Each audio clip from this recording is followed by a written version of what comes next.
পাখির প্রোটিনের ঘাটতি পূরণ করা খুব কঠিন। আর আমরা যারা গ্রামে পাখি পালন করি তাদের জন্য সবথেকে সহজ হচ্ছে এই প্রোটিনের ঘাটতি পূরণ করা, যেটা বিটল পোকা বা ব্ল্যাক সোলজার ফ্লাই যেটাই বলি না কেন, এই পোকাগুলো পাখিকে খেতে দিলে, বিশেষ করে জেব্রা, লংটেল, জাভা এরা যারা আছে তারা এই প্রোটিনের ঘাটতি কিন্তু এই পোকা থেকেই পূরণ করতে পারে। তো আজকে আমি কিছু ব্ল্যাক সোলজার ফ্লাই সংগ্রহ করেছি এবং ট্রাই করছি যে এরা এটাকে খায় কিনা, এটা দেখার জন্য। যদি খায় তাহলে পর্যাপ্ত পরিমাণে আমার কাছে আছে, সব সময় তাদেরকে দিতে পারবো। তো ট্রাই করব, চলুন দেখি এরা খায় কিনা। আমরা দেখতে থাকবো তারা এখানে আসে কিনা, খায় কিনা। এর আগে বিটল পোকা ট্রাই করেছিলাম, তারা খুব সুন্দর এসেছে এবং খেয়েছে।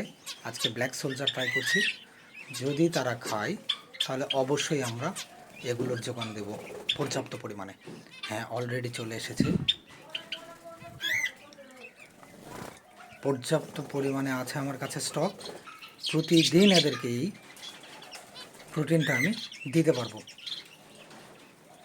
এবং সেই সাথে আপনাদেরকে বলে রাখি, যারা এই বিটল পোকা নিতে চান, দেশি বিটল, জাভাগুলোর জন্য দেশি বিটলই খেতে হয়। তো ওরা বড়টা খেতে পারে না, বিদেশি বিটল যেটা সেটা খেতে পারে না।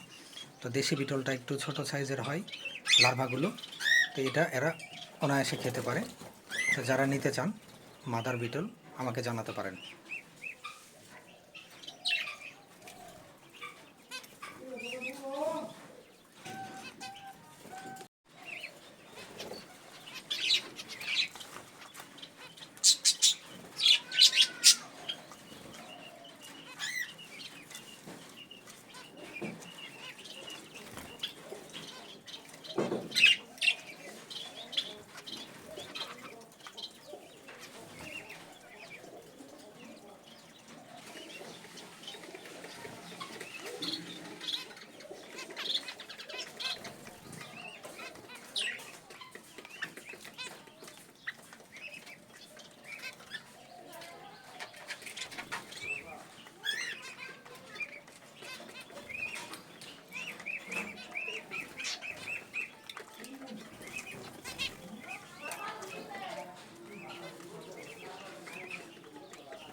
তারা বেশ আনন্দের সাথে পোকাগুলো খাচ্ছিল।